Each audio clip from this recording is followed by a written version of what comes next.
July 12, 1935. Bumpy Johnson's blade found its target 36 times in 4 minutes and 23 seconds. Wait, because what he did after stepping over Ulissiz Rollins' bleeding body didn't just save his own life, it ended Dutch Schultz's war for Harlem forever. To understand what happened that night at the Alhambra Restaurant, you need to understand Harlem in the summer of 1935. The air crackled with tension like electricity before a storm. Two forces were about to collide on Lenox Avenue, and only one would survive. On one side stood Dutch Schultz, the German Jewish mobster who controlled half of New York's underworld. He'd made millions bootlegging during Prohibition, but now Prohibition was ending. Dutch needed a new empire, and he'd set his sights on Harlem's numbers racket. Every week, over $50,000 flowed through the policy banks. Dutch wanted all of it, and he didn't care how many black bodies he had to step over to take it. On the other side was Ellsworth Bumpy Johnson, a 30-year-old enforcer who'd already earned a reputation as Harlem's most dangerous man. He worked for Madame Stephanie St. Clair, the brilliant numbers queen who'd built an empire from nothing. Bumpy had made her a promise that summer. Harlem stays black, no matter what. Dutch had already sent dozens of men into Harlem. Bumpy and his crew of 9 had been picking them off one by one.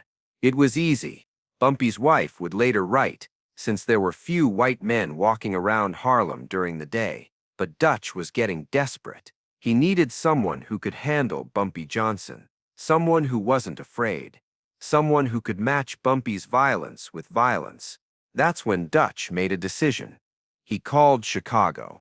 Ulissiz Rollins was 6'2", 240 pounds of muscle and scar tissue. He'd killed 11 men before his 25th birthday. In Chicago, they called him the Bull, because once he charged, you couldn't stop him. The scars on his knuckles told stories of a dozen street fights. The dead look in his eyes told the story of a man who'd stopped counting bodies. Dutch met Rollins at the Harmony Social Club in the Bronx on a Tuesday morning. He slid an envelope across the table. $5,000 in unmarked bills. "There's a problem in Harlem," Dutch said. "A man named Bumpy Johnson. He's been killing my people." Rollins opened the envelope, counted the money. "What do you want done?" "I want him dead. But not quiet. Make it loud. Make it public. I want every numbers runner in Harlem to know what happens when they resist." Rollins smiled. It wasn't a pleasant smile. "When do I start?" "Now. There's another 10,000 when it's done." Rollins arrived in Harlem on Tuesday evening. By Thursday morning, word had spread through the streets. Dutch Schultz, new enforcer, was in town, and he was looking for Bumpy. But here's what Rollins didn't understand about Harlem. In Bumpy's neighborhood, the streets had eyes. The shoe shine boys, the newspaper vendors, the women selling flowers on corners, the bartenders at every speakeasy, the doormen at every building. They all worked for Bumpy, not officially, but with loyalty born from respect and protection. Bumpy had made sure their children could walk to school safely. He'd made sure their businesses weren't robbed by outside crews. In return, they were his intelligence network. By Friday morning, Bumpy knew Rollins was in town. He knew Rollins was staying at the Carlton Hotel on 125th Street. He knew what the man ate for breakfast: scrambled eggs, black coffee, 2 pieces of toast. He knew Rollins was carrying a .45 caliber pistol in a shoulder holster and a switchblade knife in his right boot. And Bumpy knew something else. Rollins was watching him. That Friday evening, Bumpy had a date. Not with a Harlem girl, but with Helen Lawson, a 28-year-old senior editor and film critic at Vanity Fair magazine. Helen was white, sophisticated, educated at Vassar College. She wrote reviews of Broadway shows and interviewed movie stars. She was also fascinated by Bumpy Johnson. They'd met 3 weeks earlier at the Cotton Club. Helen was doing research for an article about Harlem's Renaissance. She'd been intrigued by this well-dressed black man who could quote Shakespeare and discuss Duke Ellington's chord progressions with equal fluency.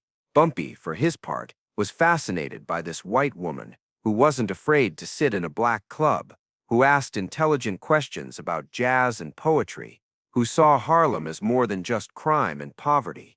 Dinner at the Alhambra? Bumpy had suggested. Best jazz in Harlem, and the food isn't bad either. Helen had smiled. I'd like that. The Alhambra Bar and Theater on the corner of 126th Street and 7th Avenue was Harlem royalty. Duke Ellington had played there. Billie Holiday had sung there. The walls were covered with photographs of jazz legends, and the acoustics were perfect. On Friday nights, the place was packed with 200 people, musicians, hustlers, intellectuals, everyone who was anyone in Harlem. Bumpy arrived at 8 p.m. sharp, dressed in a charcoal gray three-piece suit with a burgundy silk tie. His shoes were polished to a mirror shine. His gray fedora sat at a precise angle. He looked like a banker, not a killer.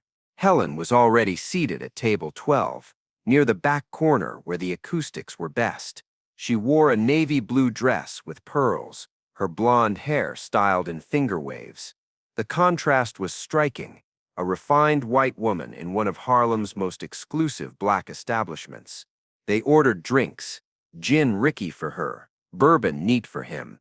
The conversation flowed easily. She asked him about growing up in Charleston. He asked her about working at a magazine, where she was one of only 3 women. The jazz quartet was playing something soft and low. Maybe Duke Ellington's Sophisticated Lady. The atmosphere was perfect. And then at exactly 8:47 p.m., the door opened. Ulissiz Rollins walked in. Bumpy saw him immediately. The way Rollins moved, shoulders back, eyes scanning the room like a predator mapping territory, told Bumpy everything. This wasn't a man coming in for dinner and jazz. This was a man looking for a target. Their eyes met across the crowded room. Rollins smiled. It wasn't a friendly smile, it was the smile of a man who'd found what he was looking for. Helen noticed Bumpy's posture change. The relaxed gentleman she'd been talking to disappeared. In his place was something harder, colder. His hand moved slightly, and she noticed he'd positioned his dinner knife differently on the table. "Bumpy?" she asked quietly. "Is something wrong?" "No," Bumpy said, not taking his eyes off Rollins. "Everything's fine. Excuse me for just a moment." But Rollins was already moving. He made his way through the tables deliberately, taking his time. He wanted everyone to see this. This was the job Dutch had paid him for, a public execution. When he reached table 12, he stopped. He was standing. Bumpy was sitting. The power dynamic was clear, or so Rollins thought. "You Bumpy Johnson?" Rollins asked, loud enough for the nearby tables to hear. "Depends who's asking. Dutch Schultz sends his regards. Says you've been a problem. Says problems need to be solved." Here's what Rollins didn't know. What Dutch Schultz didn't know. What nobody in that room knew except Bumpy Johnson. 3 weeks earlier, the same night, Bumpy met Helen at the Cotton Club. He'd received a tip from his contact in the Bronx. Dutch was planning something big, something public, something meant to break Harlem's spirit. So Bumpy had been preparing. The steak knife beside his dinner plate wasn't the restaurant's standard silverware. It was Bumpy's personal blade, 6 inches of surgical steel, serrated edge, weighted handle. He'd carried it every day since Charleston, when his uncle taught him that a man with a knife who knows how to use it can beat a man with a gun who doesn't. The positioning at table 12 wasn't random. It offered 3 exit routes and a clear view of the door. The burgundy tie wasn't just fashion. Silk was harder for a man to grab in a fight. While Dutch was playing checkers, Bumpy was playing chess. The jazz quartet was still playing, but conversations around them were dying out. People sensed something was about to happen. 200 people were about to witness history. "Tell Dutch," Bumpy said calmly, his voice carrying just far enough that Harlem already solved its problem with him. "He just doesn't know it yet." Rollins laughed. Big words for a man sitting down. That's when Bumpy noticed it. Rollins' hand was drifting toward his jacket, toward the .45 in his shoulder holster, and in that instant, Bumpy made a decision. If Rollins drew that gun, people would die. Innocent people. Helen, the jazz musicians, the waiters, bullets don't care who they hit in a crowded room, so Bumpy moved first. It happened so fast that most people didn't see the beginning, only the end. Bumpy's hand shot out, not toward Rollins, but toward the table. In one fluid motion, he grabbed the steak knife beside his dinner plate. Rollins saw the movement. His hand went for his gun, but Bumpy was already moving. He exploded up from his chair with a speed that didn't seem human. The chair fell backward. Helen gasped, and Bumpy drove the knife forward. The first cut caught Rollins across the forearm as he drew his pistol. The gun clattered to the floor. The second cut opened Rollins' cheek from ear to mouth. Blood sprayed across table 11. By the third cut, Rollins realized he wasn't fighting a man. He was fighting something else, something that moved like water and struck like lightning. They crashed into table 13. Glasses shattered. Food went flying. People screamed and scattered to the walls, but Bumpy didn't stop. Cut 4 across the shoulder. Cut 5 down the ribs. Cut 6 across the thigh. Rollins tried to fight back. He was bigger, stronger, but Bumpy was faster and infinitely more precise. Every time Rollins swung, Bumpy slipped the punch, and the knife found flesh. This wasn't rage. This was mathematics. Every cut calculated, every movement planned. Cut 7, cut 8, cut 9. Rollins went down to one knee. Blood was pooling on the restaurant floor. The jazz quartet had stopped playing. 200 people stood frozen against the walls, watching something out of a nightmare. Cut 12 caught Rollins across the ribs, deep enough to scar, but not deep enough to kill. Rollins tried to crawl away. Bumpy followed. Cut 15 opened Rollins' scalp. Cut 18 caught him across the bridge of his nose. By cut 24, Rollins was on his back, looking up at Bumpy Johnson with terror in his eyes. And that's when Bumpy went for what mattered most. In the sudden silence of the restaurant, Helen pressed against the wall with other terrified patrons, but she couldn't look away. She watched as Bumpy Johnson, the man who'd been discussing Langston Hughes' poetry 5 minutes earlier, methodically destroyed a man twice his size.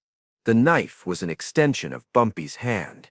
Every movement was precise, surgical. This wasn't violence for violence sake. This was a lesson being taught. Cut 25 caught Rollins above his left eye. The blade went deep, angled perfectly. When Bumpy pulled it back, Rollins' eyeball was damaged beyond repair. He would never see out of that eye again. Rollins screamed, a sound Helen would hear in her nightmares for years. The entire restaurant had gone silent. Even the kitchen staff had stopped working to watch. 200 people witnessed what happened next. Bumpy stood up slowly. Rollins was still on the floor, bleeding from 36 precise cuts, his face a mask of blood. He was conscious but broken, whimpering like a wounded animal. And Bumpy, covered in blood that wasn't his own, did something nobody expected. He reached down and straightened his burgundy tie. The gesture was so calm, so deliberate, that it sent a chill through every person in that room. This man had just systematically destroyed another human being, and he was adjusting his wardrobe like he'd just finished a business meeting. Then Bumpy stepped over Rollins' body. Not around it, over it. Like Rollins was a puddle in his path. He walked back to table 12, where his chair still lay on its side. He picked it up, set it upright, sat down. Helen was still standing by the wall, staring at him in shock. Bumpy looked at her and smiled. The same charming smile he'd given her when she arrived. "I apologize for the interruption," he said. His voice was perfectly calm, as if nothing had happened. Then he looked around for their waiter, who was pressed against the bar, white-faced with shock. "Excuse me," Bumpy called out politely. "Could we get some menus? I seem to have worked up an appetite." The waiter didn't move. Nobody moved. Bumpy picked up a menu from a nearby table himself. He studied it for a moment, then looked up at the terrified waiter. "You know what?" he said.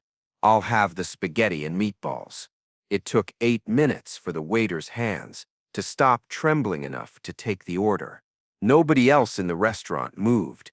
They just watched as Bumpy Johnson sat calmly at table 12, wiping blood off his hands with a linen napkin. Helen slowly made her way back to the table. Her legs felt like water. She sat down across from Bumpy, unable to speak. "You should leave," Bumpy said quietly. "This isn't a place you need to be right now." But Helen couldn't move. She was witnessing something unprecedented. A man who just committed extreme violence sitting there like he was waiting for Sunday dinner. The spaghetti arrived 12 minutes later. The plate was placed in front of Bumpy by the same trembling waiter. Steam rose from the pasta. The red sauce looked almost black in the dim restaurant lighting. Through the windows, Helen could see an ambulance pulling up outside. Medics rushed in to collect Ulissiz Rollins, who was still on the floor, still breathing, but barely conscious. And Bumpy Johnson picked up his fork. He twirled the pasta slowly, deliberately. Helen watched, unable to look away, as this man ate, not quickly like someone trying to prove a point, but slowly, casually, like he was truly enjoying it. "It's good," Bumpy said, glancing up at her. "You should eat something." Helen looked at her own plate, which had been knocked aside during the fight. She couldn't imagine eating anything. Her stomach was in knots, but Bumpy ate methodically. Each bite deliberate, each forkful a statement. By the time the medics had loaded Rollins onto a stretcher, Bumpy had finished half the plate. The police arrived as Bumpy was setting down his fork. The cops who responded knew better than to arrest Bumpy Johnson in his own neighborhood. Half of them were already on his unofficial payroll. The other half knew that in Harlem, Bumpy Johnson was the law. "Self-defense," one officer wrote in his report. "Victim drew weapon first. Multiple witnesses confirm."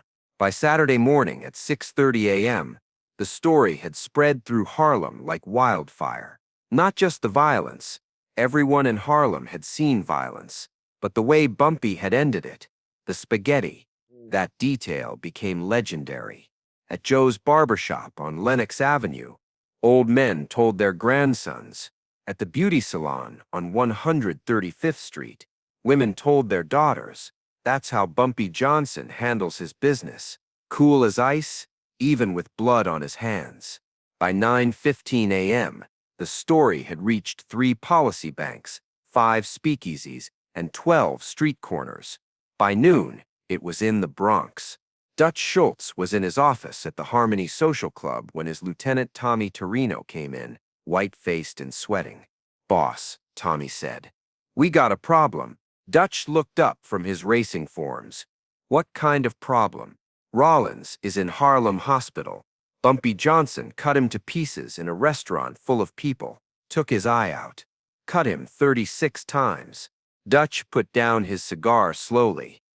"Is Rollins dead?" "No, but he might wish he was." And boss, after Johnson finished cutting him, he sat down and ordered spaghetti, ate the whole plate while Rollins was bleeding on the floor. Dutch stood up and walked to the window overlooking the Bronx. He was quiet for a long moment. "You know what the problem is, Tommy." "What, boss?" "We keep thinking we can intimidate these Harlem boys. We keep thinking if we send in someone bigger, meaner, stronger, they'll back down. We keep playing checkers. So what do we do?" Dutch turned to face his lieutenant. When he spoke, his voice carried the weight of a man who'd just learned a very expensive lesson. "We leave Harlem alone." "What?" "You heard me. Bumpy Johnson just sent a message, and the message is crystal clear. Harlem is not for sale. We've lost 40 men trying to take that neighborhood. 40 good soldiers, and Johnson isn't even breathing hard." Dutch walked back to his desk. "Call Lucky Luciano. Tell him we need a sit-down. Tell him we need to make a deal with Bumpy Johnson.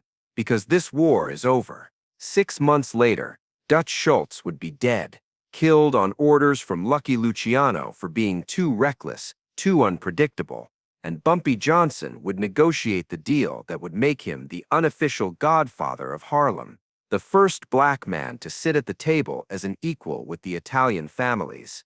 But that Friday night in 1935, at the Alhambra Restaurant, Bumpy was just a man having dinner, a man who'd ordered spaghetti while another man's blood was still wet on the floor. Years later, Helen Lawson would write about that night in a memoir that was never published. She described Bumpy as the most contradictory man I ever met, a killer who quoted poetry, a gangster who tipped his hat to elderly women, a violent man who seemed to carry the weight of his actions like a cross. The story of the 36 cuts became legend in Harlem. But here's what most people missed.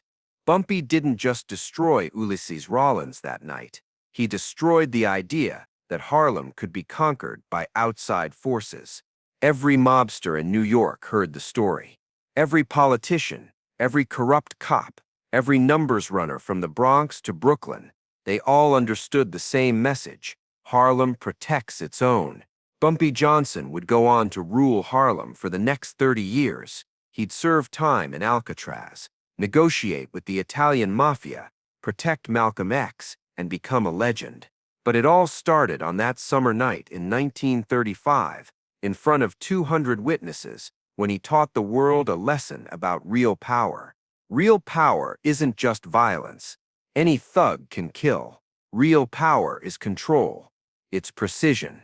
It's the ability to destroy a man and then calmly straighten your tie. It's sending a message so clear, so final, that you never have to send it again. In 1987, a reporter tracked down one of the witnesses who'd been at the Alhambra that night.